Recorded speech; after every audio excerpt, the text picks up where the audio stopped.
Welcome life ਸਵਾਗਤ ਜ਼ਿੰਦਗੀ। ਪਿਆਰੇ ਵਿਦਿਆਰਥੀਓ, ਅੱਜ ਅਸੀਂ ਇੱਕ ਬਹੁਤ ਹੀ ਪਿਆਰੇ ਜਿਹੇ ਨਿੱਘੇ ਜਿਹੇ ਅਤੇ ਮਿੱਠੇ ਜਿਹੇ ਵਿਸ਼ੇ ਬਾਰੇ ਵਿਚਾਰ ਚਰਚਾ ਕਰਨੀ ਹੈ। ਜੀ ਹਾਂ, ਅੱਜ ਅਸੀਂ ਗੱਲ ਕਰਾਂਗੇ ਮੋਹ ਦੀਆਂ ਤੰਦਾਂ ਬਾਰੇ, ਰਿਸ਼ਤਿਆਂ ਦੀ ਸੋਝੀ ਬਾਰੇ, ਆਪਣੇ ਸੁਖਾਵੇਂ ਪਰਿਵਾਰਿਕ ਸੰਬੰਧਾਂ ਬਾਰੇ, ਵੱਡਿਆਂ ਦੇ ਸਤਿਕਾਰ ਬਾਰੇ ਅਤੇ ਛੋਟਿਆਂ ਨਾਲ ਪਿਆਰ ਬਾਰੇ। ਬੇਟਾ, ਜੇਕਰ ਸਾਡਾ ਪਰਿਵਾਰ ਖੁਸ਼ਹਾਲੀ ਦੇ ਨਾਲ ਵਸ ਰਿਹਾ ਹੈ, ਜੇਕਰ ਸਾਡਾ ਪਰਿਵਾਰ ਖੁਸ਼ਹਾਲ ਹੈ ਤਾਂ ਸਾਡਾ ਸਮਾਜ, ਸਾਡਾ ਦੇਸ਼ ਖੁਸ਼ਹਾਲ ਹੋ ਜਾਂਦੇ ਹਨ।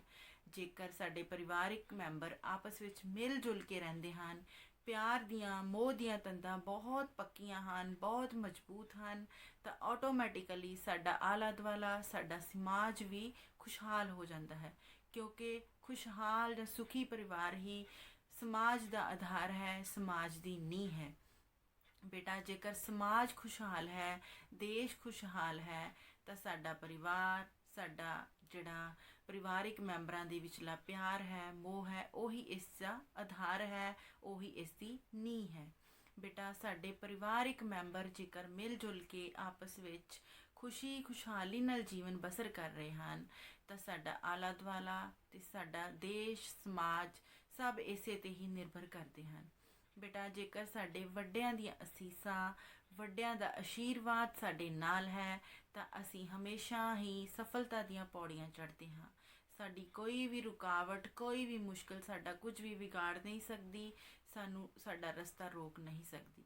ਇਸ ਲਈ ਸਾਨੂੰ ਹਮੇਸ਼ਾ ਯਤਨਸ਼ੀਲ ਰਹਿਣਾ ਚਾਹੀਦਾ ਹੈ ਕਿ ਅਸੀਂ ਆਪਣੇ ਵੱਡਿਆਂ ਦਾ ਪਿਆਰ, ਵੱਡਿਆਂ ਦਾ ਸਤਿਕਾਰ, ਉਹਨਾਂ ਦੀਆਂ ਮੋਹ ਭਿੱਜੀਆਂ ਨਿੱਘੀਆਂ ਅਸੀਸਾਂ ਪ੍ਰਾਪਤ ਕਰਦੇ ਰਹੀਏ ਅਤੇ ਆਪਣੇ ਜੀਵਨ ਨੂੰ ਖੁਸ਼ਹਾਲ ਬਣਾਉਂਦੇ ਰਹੀਏ। ਬੇਟਾ, ਅੱਜ ਅਸੀਂ ਇਸੇ ਵਿਸ਼ੇ ਬਾਰੇ ਹੀ ਵਿਚਾਰ ਚਰਚਾ ਕਰਨੀ ਹੈ, ਰਿਸ਼ਤਿਆਂ ਦੀ ਸੋਝੀ ਬਾਰੇ ਗੱਲ ਕਰਨੀ ਹੈ, ਮੋਹ ਦੀਆਂ ਤੰਦਾਂ ਨੂੰ ਕਿਵੇਂ ਹੋਰ ਮਜ਼ਬੂਤ ਕਰ ਸਕਦੇ ਹਾਂ, ਕਿਵੇਂ ਅਸੀਂ ਆਪਣੇ ਵੱਡਿਆਂ ਦਾ ਸਤਿਕਾਰ ਕਰ ਸਕਦੇ ਹਾਂ। ਅਸੀਂ ਅੱਜ ਇਸੇ ਬਾਰੇ ਹੀ ਵਿਚਾਰ ਚਰਚਾ ਕਰਾਂਗੇ। ਅੱਜ ਦਾ ਸਾਡਾ ਟੌਪਿਕ ਇਹਨਾਂ ਹੀ ਵਿਸ਼ਿਆਂ ਉੱਪਰ ਨਿਰਧਾਰਿਤ ਹੈ, ਕਿਉਂਕਿ ਸੁਖਾਵੇਂ ਪਰਿਵਾਰਿਕ ਸੰਬੰਧ, ਖੁਸ਼ਹਾਲ ਪਰਿਵਾਰ ਹੀ ਸਾਡੇ ਜੀਵਨ ਦਾ ਮੂਲ ਆਧਾਰ ਹੈ। ਆਓ ਅੱਜ ਜਾਣਦੇ ਹਾਂ, ਵਿਚਾਰ ਕਰਦੇ ਹਾਂ ਕਿ ਕਿਵੇਂ ਅਸੀਂ ਆਪਣੇ ਪਰਿਵਾਰ ਨੂੰ ਸਿਹਤਮੰਦ ਅਤੇ ਖੁਸ਼ਹਾਲ ਬਣਾ ਸਕਦੇ ਹਾਂ। ਆਓ ਜਾਣੀਏ, ਆਓ ਵਿਚਾਰ ਕਰੀਏ। ਬੇਟਾ, ਵੱਡਿਆਂ ਦਾ ਸਤਿਕਾਰ ਕਰੋ। ਕਿਉਂ? ਕਿਉਂਕਿ ਉਹ ਸਾਨੂੰ ਲਾਡ ਲਡਾਉਂਦੇ ਨੇ, ਚੰਗੀਆਂ ਗੱਲਾਂ ਸਿਖਾਉਂਦੇ ਨੇ, ਕਹਾਣੀਆਂ ਵੀ ਸੁਣਾਉਂਦੇ ਨੇ ਅਤੇ ਸਿਆਣਪ ਵੀ ਸਿਖਾਉਂਦੇ ਨੇ। ਬੇਟਾ, ਵੱਡਿਆਂ ਦਾ ਸਤਿਕਾਰ ਕਰੋ ਕਿਉਂਕਿ ਉਹ ਪਿਆਰ ਨਾਲ ਸਾਡੀ ਦੇਖਭਾਲ ਕਰਦੇ ਨੇ, ਸਮਝਦਾਰ ਬਣਨ ਵਿੱਚ ਸਾਡੀ ਮਦਦ ਕਰਦੇ ਨੇ, ਹਮੇਸ਼ਾ ਨਿਰਸਵਾਰਥ ਭਾਵਨਾ ਦੇ ਨਾਲ ਸਾਡੇ ਪਿਆਰ ਲਈ ਨਾਲ ਦੇਖਭਾਲ ਕਰਨ ਵਿੱਚ ਲੱਗੇ ਰਹਿੰਦੇ ਹਨ ਅਤੇ ਸਾਨੂੰ ਸਮਝਦਾਰ ਬਣਾਉਣ ਵਿੱਚ ਕੋਈ ਕਸਰ ਬਾਕੀ ਨਹੀਂ ਛੱਡਦੇ, ਸਾਨੂੰ ਅਕਲਮੰਦ ਬਣਾਉਣਾ ਸਿਖਾਉਂਦੇ ਹਨ। ਬੇਟਾ, ਇਸ ਲਈ ਸਾਨੂੰ ਆਪਣੇ ਪਰਿਵਾਰ ਦੇ ਵੱਡਿਆਂ ਦਾ ਆਦਰ ਕਰਨਾ ਚਾਹੀਦਾ ਹੈ, ਮਾਣ ਕਰਨਾ ਚਾਹੀਦਾ ਹੈ। ਬੇਟਾ, ਹਮੇਸ਼ਾ ਯਾਦ ਰੱਖੋ ਕਿ ਸਾਨੂੰ ਆਪਣੇ ਵੱਡਿਆਂ ਦੇ ਨਾਲ ਚੰਗਾ ਵਤੀਰਾ ਰੱਖਣਾ ਚਾਹੀਦਾ ਹੈ। ਸਾਨੂੰ ਹਮੇਸ਼ਾ ਉਹਨਾਂ ਦੇ ਨਾਲ ਧੰਨਵਾਦ ਅਤੇ ਪਿਆਰ ਦੇ ਭਾਵ ਪ੍ਰਗਟ ਕਰਨੇ ਚਾਹੀਦੇ ਹਨ। ਹਮੇਸ਼ਾ ਆਪਣੇ ਵੱਡਿਆਂ ਦਾ ਧੰਨਵਾਦ ਕਰੋ, ਵੱਡਿਆਂ ਦੀ ਗੱਲ ਧਿਆਨ ਨਾਲ ਸੁਣੋ, ਉਹਨਾਂ ਦਾ ਕਹਿਣਾ ਮੰਨੋ, ਉਹ ਕੀ ਕਹਿ ਰਹੇ ਹਨ ਉਸ ਨੂੰ ਚੰਗੀ ਤਰ੍ਹਾਂ ਸੁਣੋ, ਵੱਡਿਆਂ ਦਾ ਕਹਿਣਾ ਮੰਨੋ, ਉਹਨਾਂ ਦੇ ਆਗਿਆਕਾਰੀ ਬਣੋ, ਉਹਨਾਂ ਦੀ ਗੱਲ ਧਿਆਨ ਨਾਲ ਸੁਣੋ ਅਤੇ ਉਸ ਦੇ ਉੱਪਰ ਅਮਲ ਕਰੋ ਅਤੇ ਹਮੇਸ਼ਾ ਨਿਮਰਤਾ ਅਤੇ ਹਲੀਮੀ ਨਾਲ ਗੱਲ ਕਰੋ। ਕਦੇ ਵੀ ਕਾਲੇ ਨਹੀਂ ਪੈਣਾ, ਅੱਗੋਂ ਬਹਿਸ ਨਹੀਂ ਕਰਨੀ। ਹਮੇਸ਼ਾ ਕਿਵੇਂ ਬੋਲਣਾ ਹੈ? ਨਿਮਰਤਾ ਅਤੇ ਹਲੀਮੀ ਨਾਲ ਬੋਲਣਾ ਹੈ। ਨਿਮਰਤਾ ਅਤੇ ਹਲੀਮੀ ਨਾਲ ਹੀ ਆਪਣੇ ਵੱਡਿਆਂ ਨਾਲ ਗੱਲਬਾਤ ਕਰਨੀ ਚਾਹੀਦੀ ਹੈ। ਬੇਟਾ, ਵੱਡਿਆਂ ਦਾ ਸਤਿਕਾਰ ਕਰਨ ਲਈ ਸਾਨੂੰ ਆਪਣੇ ਆਪ ਵਿੱਚ ਬਹੁਤ ਸਾਰੇ ਬਦਲਾਵ ਲਿਆਉਣ ਦੀ ਜ਼ਰੂਰਤ ਹੁੰਦੀ ਹੈ। ਪਿਆਰੇ ਬੱਚਿਓ, ਆਪਣੇ ਵੱਡਿਆਂ ਦਾ ਸਤਿਕਾਰ ਕਰਨਾ ਇੱਕ ਮਹੱਤਵਪੂਰਨ ਗੁਣ ਹੈ। ਸਾਨੂੰ ਹਮੇਸ਼ਾ ਆਪਣੇ ਤੋਂ ਵੱਡੀ ਉਮਰ ਦੇ ਲੋਕਾਂ, ਪਰਿਵਾਰ ਵਿਚਲੇ ਬਜ਼ੁਰਗਾਂ, ਹੋਰ ਰਿਸ਼ਤੇਦਾਰਾਂ ਅਤੇ ਆਪਣੇ ਮਾਤਾ ਪਿਤਾ ਜੀ ਦਾ ਆਦਰ ਕਰਨਾ ਚਾਹੀਦਾ ਹੈ, ਬਣਦਾ ਮਾਣ ਸਤਿਕਾਰ ਦੇਣਾ ਚਾਹੀਦਾ ਹੈ, ਹਮੇਸ਼ਾ ਉਹਨਾਂ ਦੇ ਧੰਨਵਾਦ ਜਾਂ ਉਹਨਾਂ ਦੇ ਸ਼ੁਕਰਗੁਜ਼ਾਰ ਹੋਣਾ ਚਾਹੀਦਾ ਹੈ, ਕਿਉਂਕਿ ਸਾਡੇ ਜਿਹੜੇ ਵੱਡੇ ਹਨ, ਸਾਨੂੰ ਉਹਨਾਂ ਦੇ ਤਜਰਬੇ, ਉਹਨਾਂ ਦੀ ਮਿਹਨਤ, ਉੱਦਮ ਤਿਆਗ, ਸੰਘਰਸ਼ ਤੇ ਉਹਨਾਂ ਦੁਆਰਾ ਚੱਲੀਆਂ ਗਈਆਂ ਔਕੜਾਂ ਨੂੰ ਯਾਦ ਰੱਖਣਾ ਚਾਹੀਦਾ ਹੈ। ਬੇਟਾ ਉਹਨਾਂ ਕੋਲ ਮਹਾਨ ਤਜਰਬਾ ਹੈ, ਜ਼ਿੰਦਗੀ ਦਾ ਤਜਰਬਾ ਹੈ। ਉਹਨਾਂ ਨੇ ਮਿਹਨਤ ਦੇ ਨਾਲ, ਉੱਦਮ ਦੇ ਨਾਲ ਕਈ ਤਰ੍ਹਾਂ ਦੇ ਤਿਆਗ ਕਰਕੇ, ਕਈ ਸੰਘਰਸ਼ ਲੜ ਕੇ, ਕਈ ਔਕੜਾਂ ਦਾ ਸਾਹਮਣਾ ਕਰਕੇ ਸਾਡੀ ਪਾਲਣਾ ਪੋਸ਼ਣਾ ਕੀਤੀ ਹੁੰਦੀ ਹੈ। ਇਸ ਲਈ ਸਾਨੂੰ ਉਹਨਾਂ ਦੇ ਤਜਰਬੇ, ਮਿਹਨਤ, ਉੱਦਮ, ਤਿਆਗ, ਸੰਘਰਸ਼ ਤੇ ਔਕੜਾਂ ਨੂੰ ਹਮੇਸ਼ਾ ਯਾਦ ਰੱਖਣਾ ਚਾਹੀਦਾ ਹੈ ਤੇ ਹਮੇਸ਼ਾ ਉਹਨਾਂ ਦਾ ਸਤਿਕਾਰ ਕਰਨਾ ਚਾਹੀਦਾ ਹੈ। ਬੇਟਾ ਅਸੀਂ ਉਹਨਾਂ ਦੇ ਮਾਣ ਸਤਿਕਾਰ ਪ੍ਰਤੀ ਆਪਣੀਆਂ ਭਾਵਨਾਵਾਂ ਆਪਣੇ ਸ਼ਬਦਾਂ ਤੇ ਹਾਵਾਂ ਭਾਵਾਂ ਰਾਹੀਂ ਦਰਸਾ ਸਕਦੇ ਹਾਂ। ਸਾਡੇ ਰਿਸ਼ਤਿਆਂ ਵਿਚਲੀਆਂ ਮੋਹ ਦੀਆਂ ਤੰਦਾਂ ਆਪਸੀ ਪਿਆਰ, ਸਤਿਕਾਰ, ਵਿਸ਼ਵਾਸ ਤੇ ਮਾਣ ਤੇ ਟਿਕੀਆਂ ਹੁੰਦੀਆਂ ਹਨ। ਜੇਕਰ ਸਾਡੇ ਪਰਿਵਾਰ ਦੇ ਮੈਂਬਰਾਂ ਦਾ ਆਪਸ ਵਿੱਚ ਪੱਕਾ ਵਿਸ਼ਵਾਸ ਹੈ, ਭਰੋਸਾ ਹੈ, ਪਿਆਰ ਹੈ, ਅਸੀਂ ਰਿਸ਼ਤਿਆਂ ਦਾ ਸਤਿਕਾਰ ਕਰਦੇ ਹਾਂ, ਬਣਦਾ ਮਾਣ ਇੱਜ਼ਤ ਦਿੰਦੇ ਹਾਂ, ਤਾਂ ਸਾਡੀਆਂ ਮੋਹ ਦੀਆਂ ਤੰਦਾਂ ਪਿਆਰ ਨਾਲ ਬੱਝੀਆਂ ਹੋਈਆਂ ਹੋਰ ਮਜ਼ਬੂਤ ਹੋ ਜਾਂਦੀਆਂ ਹਨ ਤੇ ਸਾਡੇ ਪਰਿਵਾਰ ਵਿਚਲੇ ਸੰਬੰਧ ਸੁਖਾਵੇਂ ਹੁੰਦੇ ਹਨ ਤੇ ਸਾਡਾ ਪਰਿਵਾਰ ਇੱਕ ਖੁਸ਼ਹਾਲੀ ਵਾਲਾ ਜੀਵਨ ਜਿਉਂਦਾ ਹੈ ਤੇ ਸਾਡਾ ਪਰਿਵਾਰ ਬਹੁਤ ਤਰੱਕੀ ਕਰਦਾ ਹੈ। ਬੇਟਾ ਅਹਿਮੀਅਤ ਕੀ ਹੈ ਵੱਡਿਆਂ ਦਾ ਸਤਿਕਾਰ ਕਰਨ ਦੀ, ਪਰਿਵਾਰ ਦੇ ਮੈਂਬਰਾਂ ਨੂੰ ਲੋੜੀਂਦੀ ਅਹਿਮੀਅਤ ਦੇਣ ਦੀ ਕੀ ਮਹਾਨਤਾ ਹੈ? ਪਿਆਰੇ ਬੱਚਿਓ, ਆਪਣੇ ਘਰ ਵਿੱਚ ਆਪਣੇ ਤੋਂ ਵੱਡਿਆਂ ਭਾਵ ਆਪਣੇ ਦਾਦਾ ਜੀ, ਦਾਦੀ ਜੀ, ਨਾਨਾ ਜੀ, ਨਾਨੀ ਜੀ, ਮਾਸੀ ਜੀ, ਮਾਸੜ ਜੀ, ਭੂਆ ਜੀ, ਫੁੱਫੜ ਜੀ, ਚਾਚਾ ਜੀ, ਚਾਚੀ ਜੀ, ਤਾਇਆ ਜੀ, ਤਾਈ ਜੀ, ਆਪਣੇ ਮਾਤਾ ਜੀ, ਪਿਤਾ ਜੀ, ਭੈਣ ਜੀ, ਵੀਰ ਜੀ ਤੇ ਸਾਰੇ ਰਿਸ਼ਤਿਆਂ ਨੂੰ ਲੋੜੀਂਦੀ ਅਹਿਮੀਅਤ ਦੇਣਾ ਤੇ ਸਤਿਕਾਰ ਕਰਨਾ ਬਹੁਤ ਜ਼ਰੂਰੀ ਹੈ। ਬੇਟਾ ਮੈਂ ਸਾਰੇ ਰਿਸ਼ਤੇ ਤਾਂ ਗਿਣੇ ਹਨ ਕਿ ਇਹ ਸਾਰੇ ਹੀ ਰਿਸ਼ਤੇ ਆਪਣੇ ਆਪ ਵਿੱਚ ਬਹੁਤ ਹੀ ਮਹੱਤਵਪੂਰਨ ਹਨ।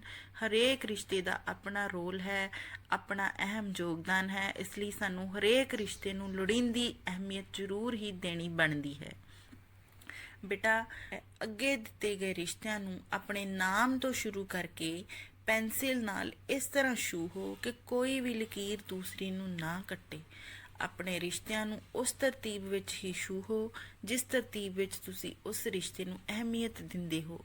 ਜਿਸ ਰਿਸ਼ਤੇ ਨਾਲ ਤੁਹਾਡੀ ਜਿੰਨੀ ਨੇੜਤਾ ਹੈ ਉਸ ਨੂੰ 1 ਤੋਂ 20 ਤੱਕ ਉਹੀ ਕਰਮ ਅੰਕ ਦੇ ਦਿਓ।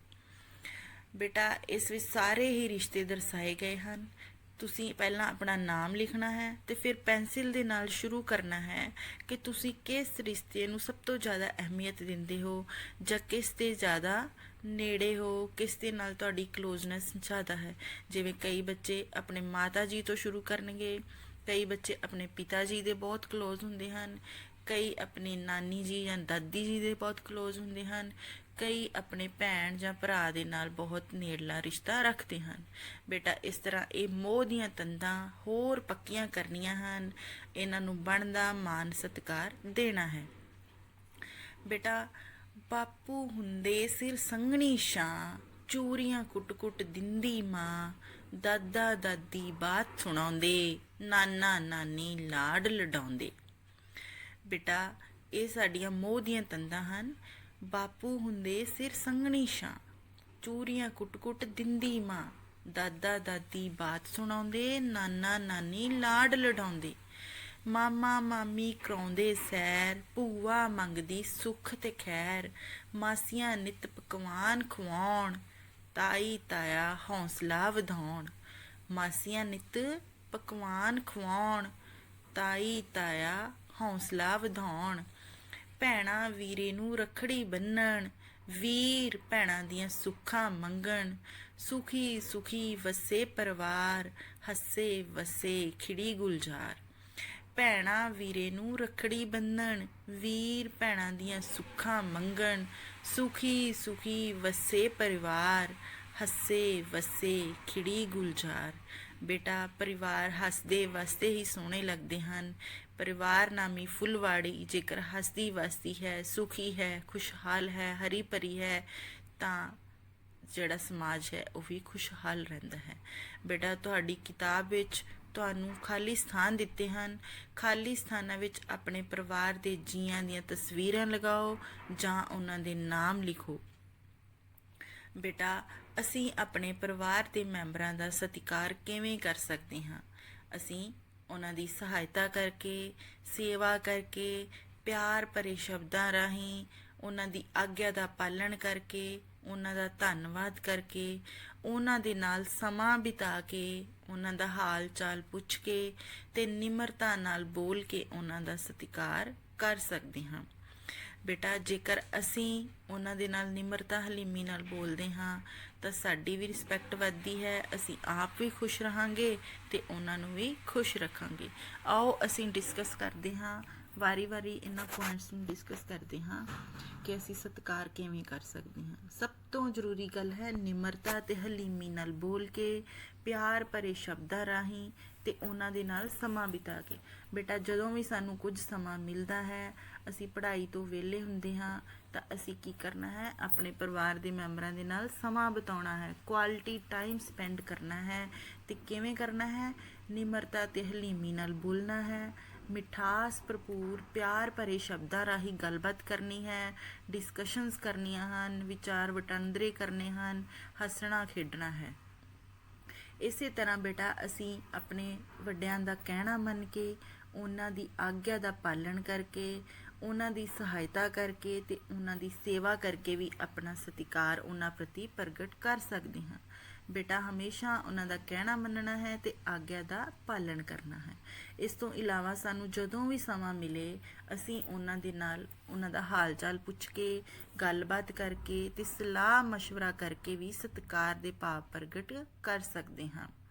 ਬੇਟਾ ਕਈ ਵਾਰ ਸਾਡੇ ਕੋਲੋਂ ਕੋਈ ਗਲਤੀ ਹੋ ਜਾਂਦੀ ਹੈ ਤੇ ਆਪਣੀ ਗਲਤੀ ਦੀ ਮਾफ़ੀ ਮੰਗ ਕੇ, ਉਹਨਾਂ ਨੂੰ ਪ੍ਰਸੰਨ ਜਾਂ ਖੁਸ਼ ਕਰਕੇ ਤੇ ਉਹਨਾਂ ਦਾ ਧੰਨਵਾਦ ਕਰਕੇ, ਉਹਨਾਂ ਦਾ ਸ਼ੁਕਰਗੁਜ਼ਾਰੀ ਕਰਕੇ ਵੀ ਅਸੀਂ ਸਤਿਕਾਰ ਪ੍ਰਗਟ ਕਰ ਸਕਦੇ ਹਾਂ। ਬੇਟਾ ਹੁਣ ਜਰਾ ਸੋਚੀਏ ਕਿ ਕੀ ਅਸੀਂ ਵੱਡਿਆਂ ਦਾ ਸਤਿਕਾਰ ਕਰਦੇ ਹਾਂ।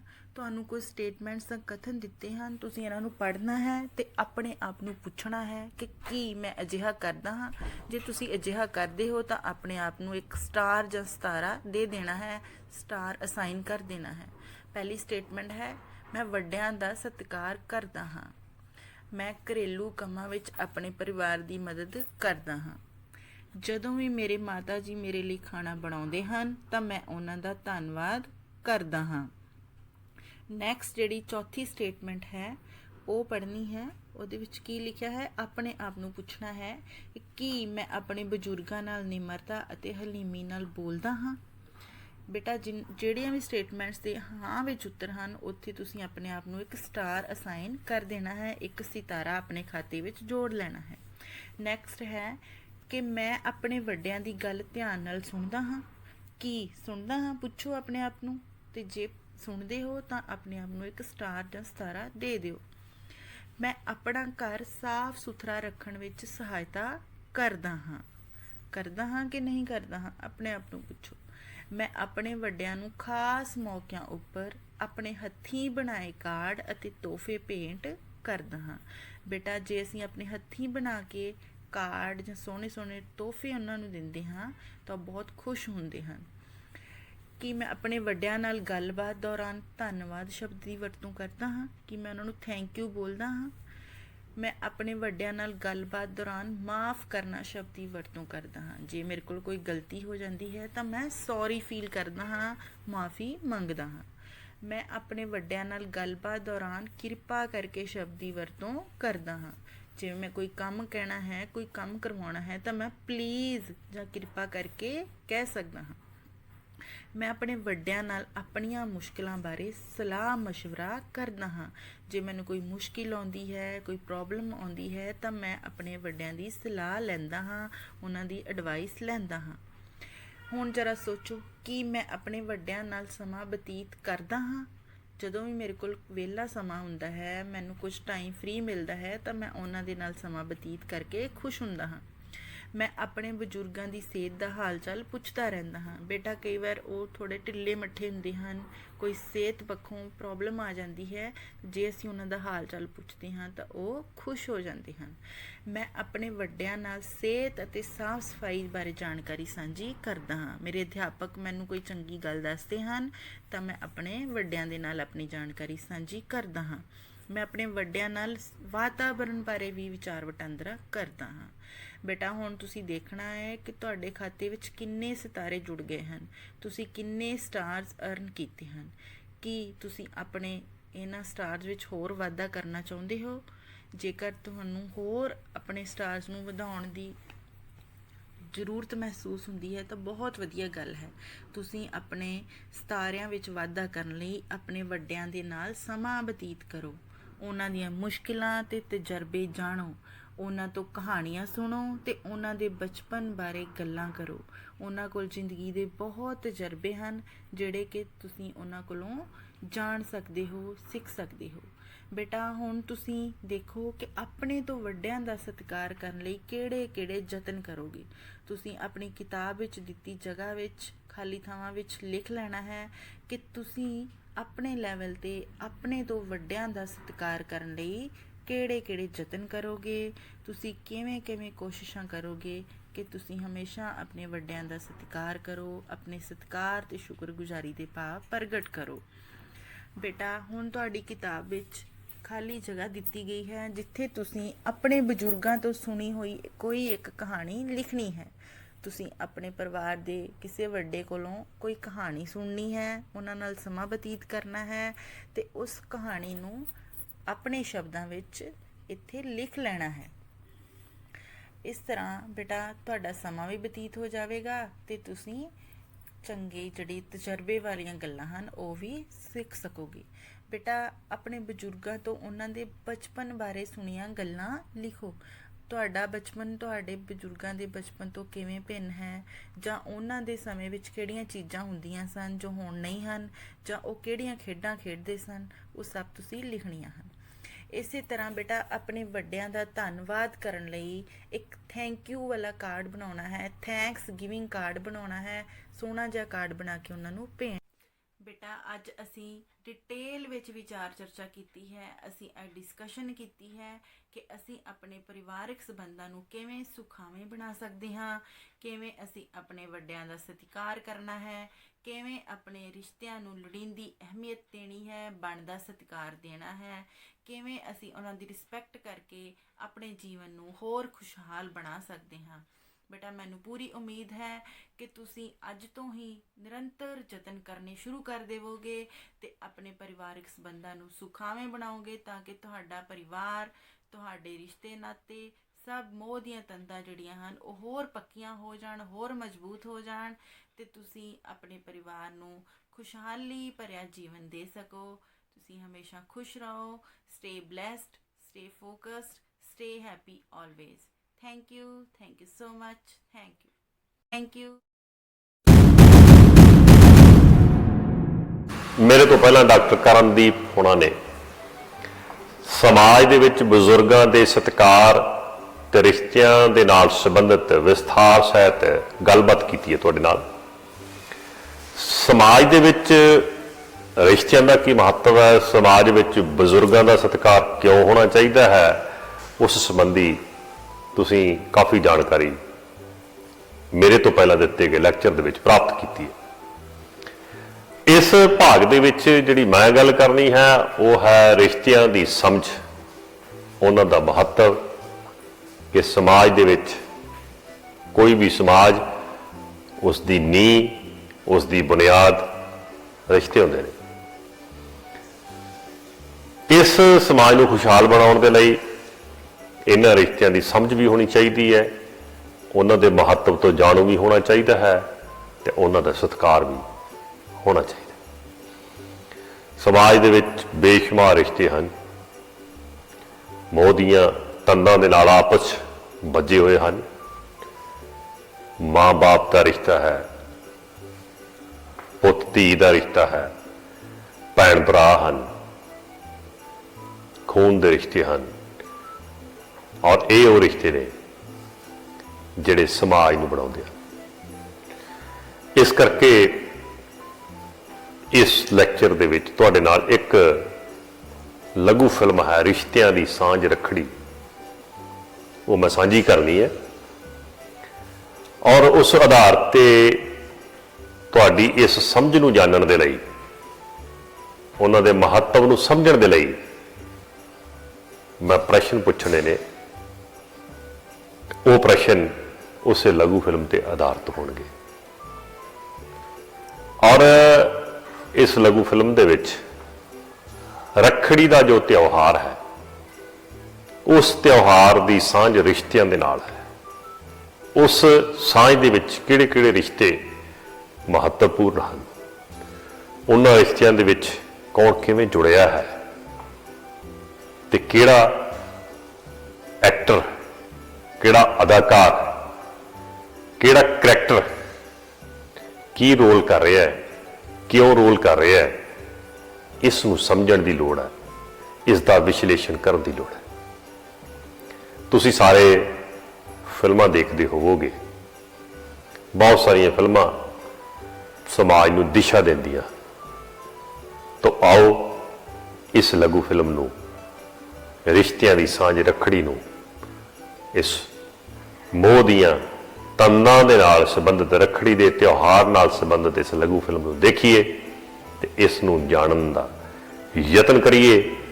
उस उपरंत ध्यान नाल पहला देख लियो, मैं कुछ प्रश्न पुछने ने तुहानूं, आस करूँगा उन्हां दे जवाब तुसीं देवोगे, क्योंकि वो जवाब कोई बहुत औखे नहीं है, पर महत्वपूर्ण बहुत।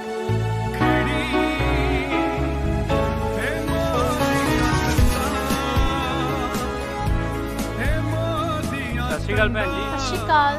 आ ना तुहाडी चिट्ठी आई जी।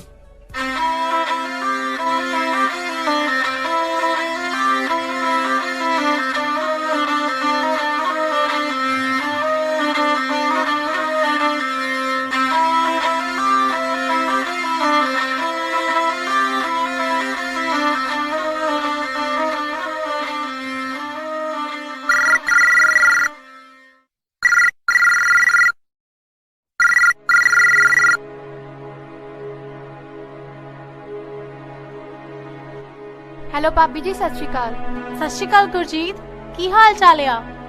हाँ जी ठीक है, तुसी सुनाओ। अच्छा भाभी जी, वो रखड़ी मिल गई सी तुहानू? रखड़ी? केड़ी रखड़ी? सानू ते कोई रखड़ी नहीं मिली। नहीं मिली? चलो ठीक है भाभी जी, मैं तो भेजी सी।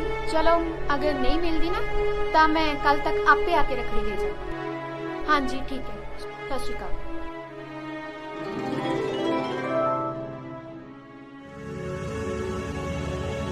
अज तां रखड़ी है, दफ्तर भी लेट ही लगना, भैन दा भी पता नहीं अज आवे कि ना आवे। चिड़ी उड, कां उड, कबूतर उड, तोता उड, बिल्ला उड।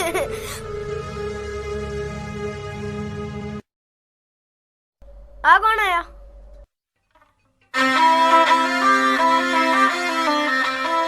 बुआ आ गई, बुआ आ गई, बुआ आ गई। बुआ सत श्री अकाल। फुफड़ जी सत श्री अकाल।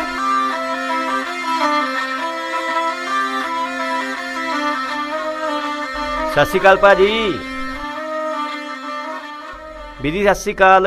वाह ठंडड़ी लोड़ दिया बाबल दे वेड़े तो। और गुरजीत भैन की हाल है? सदा खुशबू आउंदी रहे वीरा दे खेड़े तो। रखड़ी है मोदियां तंदा, है मोदियां तंदा,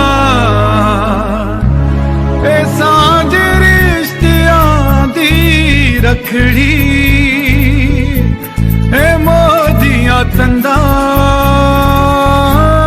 ए सांझ और रामू, भैंसों को पानी भी पिला देना।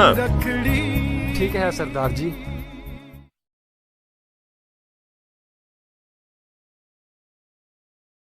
कदे दित्तिया नहीं कटदा धीया ते आनियां नूं, वीरां ते आस हुंदी बाबुल दिया रानियां नूं।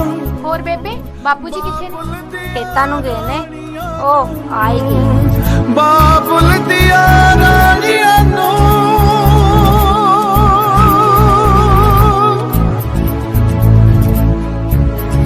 रखड़ी ਕੀ ਹਾਲ ਮੇਰੀ ਧੀ ਰਾਣੀ ਦਾ? ਸਤਿ ਸ਼੍ਰੀ ਅਕਾਲ ਬਾਪੂ ਜੀ। ਹੋਰ ਪੁੱਤਰ ਕੀ ਹਾਲ ਹੈ ਪਰਿਵਾਰ ਦਾ? ਬੜੀ ਕਿਰਪਾ ਮਾਲਕ ਦੀ। रखड़ी हे मोदिया तंदा ਮਹਾਰਾਜ ਚੜ੍ਹਦੀਆਂ ਕਲਾਂ 'ਚ ਹੀ ਰੱਖੇ। ਦਿਲ ਨਹੀਂ ਕਰਦਾ ਤੇਰਾ ਮਿਲਣ ਨੂੰ? ਕਿਤੇ ਆ ਤੇ ਜਾਇਆ ਕਰ। ਬੇਬੇ ਮੇਰੀ ਉਧਰ ਵੀ ਇੱਕ ਮਾਂ ਹੈਗੀ ਹੈ, ਮੈਨੂੰ ਬੜਾ ਹੀ ਪਿਆਰ ਕਰਦੀ ਹੈ। ਤੁਹਾਡੇ ਕੋਲ ਹੈਗੀ ਤਾਂ ਸਹੀ ਹੈ ਮੇਰੀ ਭਾਬੀ। ਸੱਚਮੁੱਚ ਇਹ ਤੇ ਮੇਰਾ ਬਹੁਤ ਖਿਆਲ ਰੱਖ। ਤੈਨੂੰ ਮਿਲਣ ਵਾਸਤੇ ਇਹਨੇ ਝੂਠ ਬੋਲਿਆ। ਰੱਖੜੀ ਤਾਂ ਤੇਰੀ ਮਿਲ ਗਈ ਸੀ, ਪਰ ਰੱਖੜੀ ਦਾ ਬਹਾਨਾ ਕਰਕੇ ਇਹਨੇ ਤੈਨੂੰ ਸੱਦਿਆ ਤੇ ਇਹਨੇ ਕਿਹਾ ਕਿ ਚੱਲ ਦੀਦੀ ਸਾਨੂੰ ਬਹਾਨੇ ਨਾਲ ਮਿਲ ਜਾਏਗੀ, ਤਾਂ ਕਰਕੇ ਤੈਨੂੰ ਬੁਲਾਇਆ। रखड़ी हे मोदिया तंदा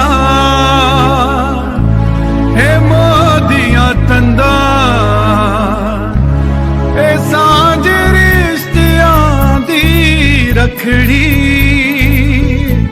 हे मोदिया तंदा ए सांझ रिश्तियां दी रखड़ी हे मोदिया तंदा ए सांझ रिश्तियां दी। ਰੱਬਾ ਏਦਾਂ ਦੀ ਭਾਬੀ ਸਾਰਿਆਂ ਨੂੰ ਦੇ।